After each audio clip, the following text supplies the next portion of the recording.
வணக்கம் நண்பர்களே. எல்லோர் வீட்டிலும் எளிதாக கிடைக்கும் பச்சைப்பயிர் இவ்வளவு நன்மைகள் இருக்குன்னு உங்களுக்கு தெரியுமா? சிலர் தினமும் சாப்பிடுவார்கள்.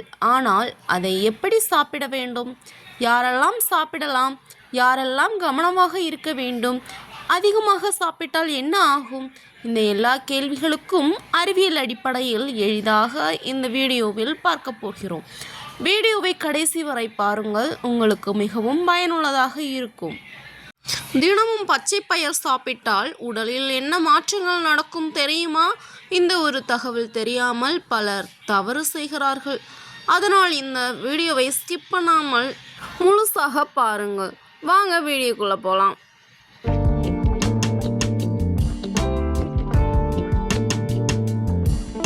நம்ம வீட்டில் சாதாரணமாக கிடைக்கக்கூடிய பச்சை பயிரில் இவ்வளவு சத்துக்கள் இருக்குன்னு உங்களுக்கு தெரியுமா? தினமும் சரியான அளவில் சாப்பிட்டால் உடலுக்கு பல நன்மைகள் கிடைக்கலாம். ஆனால் சிலருக்கு இது ஏற்றதாக இருக்காது. முழு தகவலையும் இந்த வீடியோவில் பார்ப்போம். பச்சை பயிறு என்றால் என்ன? பச்சை பயிறு ஒரு புரதச்சத்து, நார்ச்சத்து மற்றும் பல வைட்டமின்கள் நிறைந்த ஒரு பருப்பு வகை. இதை முளைக்கட்டியோ, சுண்டலாகவோ, கஞ்சாகவோ, அடையாகவோ சாப்பிடலாம். பச்சை பயிரின் நன்மைகள் என்னவென்று காணலாம். புரதச்சத்து நிறைந்தது, உடல் தசைகள் மற்றும் வளர்ச்சிக்கு உதவும். இவை நார்ச்சத்து அதிகம் உள்ள ஒரு உணவு என்றே சொல்லலாம். செரிமானத்தை மேம்படுத்தி நீண்ட நேரம் பசி வராமல் இருக்க உதவுகிறது. உடல் எடையை கட்டுப்படுத்த உதவுகிறது. இதை சாப்பிட்டால் வயிறு நிறைவாக இருப்பதால் தேவையற்ற சிற்றுண்டியை குறைக்கலாம். பச்சைப்பயிறு இரும்பு சத்து உடையது என்று கூறப்படுகிறது. இரும்பு சத்து உடலுக்கு முக்கியமானது.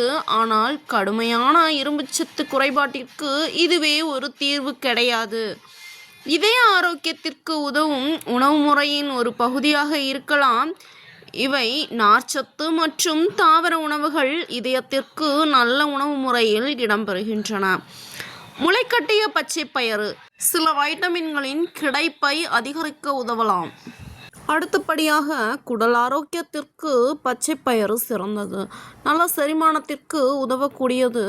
நிறைந்த நார்ச்சத்து கொண்டதுதான் இந்த பச்சை பயிர். நீரிழிவு நோய் உள்ளவர்கள் அளவோடு சமநிலையான உணவு முறையில் சேர்த்து கொள்ளலாம். ஆனால் மருத்துவர்கள் அல்லது உணவியல் நிபுணர்களின் ஆலோசனையை பின்பற்றுவது முக்கியம். குழந்தைகள் மற்றும் பெரியவர்களுக்கு சமைத்து கொடுத்தால் நல்ல சத்தான உணவாக இருக்கும். குறைந்த கொழுப்பு கொண்ட ஒரு உணவாகவும் பச்சை பயிர் காணப்படுகிறது. ஆரோக்கியமான உணவு திட்டத்தில் சேர்க்க ஏற்றது. இப்பொழுதுதான் பச்சை பயிரின் 5 நன்மைகளை பற்றி பார்த்தோம். ஆனால் கடைசியாக சொல்லப்போகும் தவறை பலரும் தினமும் செய்கிறார்கள். அதனால் வீடியோவை ஸ்கிப் பண்ணாதீங்க. கவனிக்க வேண்டியது என்னவென்றால், இந்த பச்சை பயிர் அதிகமாக சாப்பிட்டால் சிலருக்கு வாயு அல்லது வயிற்று உப்பசம் ஏற்படலாம். மற்றும் முழுமையாக வேகாமல் சாப்பிடக்கூடாது. சிறுநீரக நோய் போன்ற சில உடல்நல பிரச்சனைகள் உள்ளவர்கள் புரதம் மற்றும் பொட்டாசியம் பற்றிய கட்டுப்பாடுகள் இருந்தால் மருத்துவரிடம் ஆலோசனை பெறுவது அவசியம். எந்த ஒரு உணவையும் அளவுக்கு அதிகமாக சாப்பிடுவது நல்லதல்ல. பச்சை பயிறு ஒரு சத்தான உணவு. ஆனால் எல்லா உணவுகளையும் போல இதையும் அளவோடு சமநிலையான உணவு முறையில் ஒரு பகுதியாக எடுத்துக்கொள்வதே சிறந்தது. இந்த வீடியோ உங்களுக்கு பயனுள்ளதாக இருந்திருக்கும் என்று நம்புகிறேன்.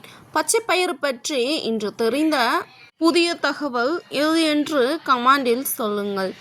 இந்த வீடியோ உங்களுக்கு பிடித்திருந்தால் ஒரு லைக் செய்து உங்கள் நண்பர்கள் மற்றும் குடும்பத்தினருக்கு ஷேர் செய்யுங்கள். இது போன்ற ஆரோக்கியமான உணவு, சமையல் மற்றும் வாழ்க்கை முறைகள் பற்றிய வீடியோக்கள் தொடர்ந்து பார்க்க நம்ம கர்ஷினி லைஃப் ஸ்டைல் சேனலை சப்ஸ்கிரைப் செய்து பக்கத்தில் இருக்கும் பெல் ஐக்கானை அழுத்துங்கள்.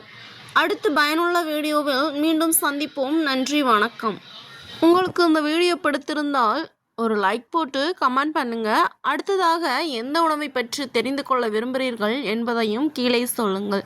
உங்கள் கமெண்டில் அதிகமாக வரும் டாப்பிக்கை அடுத்த வீடியோவாக கொண்டு வருகிறேன். நீங்கள் பச்சை பயரை எந்த வகையில் சாப்பிட விரும்புகிறீர்கள்? முளைக்கட்டியதா, சுண்டலா, இல்லை கஞ்சியா? கமெண்டில் சொல்லுங்கள். நன்றிகள் பல.